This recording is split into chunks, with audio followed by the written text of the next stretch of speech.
So I brought up the whole concept of the NBA being rigged. Obviously, it's not.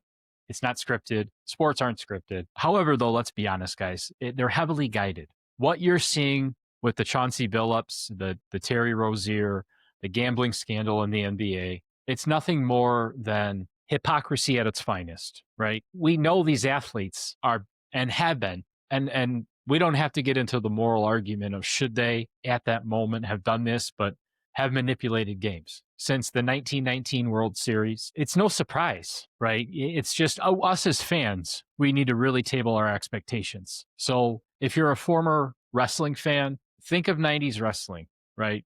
I'm almost 40 years old. There was a point in time where I believed in The Undertaker. I believed in Stone Cold Steve Austin. I thought the Macho Man Macho Man really kind of lived that life, but you get where I'm headed, right? And there's that moment that fourth wall is broken, right? It's called breaking kayfabe in wrestling. Guys, we're seeing kayfabe being broken right now in professional sports. The media is harder to control, obviously, with athletes having podcasts, but not even current athletes. You've got former athletes having podcasts. Those are the ones that really don't have a lot to lose. Excuse me, the ones that don't have the sponsorships deals, the ones still aren't making their M's and M's, their monies and memories in the league. So pay attention to all that. I'm not here to lecture you on it. I'm not here to convince you elsewise. But when DraftKings is your number one sponsor, start thinking to yourself, okay, what did this whole gambling thing do? What law did they break? They just didn't pay taxes. So that's really what it comes down to.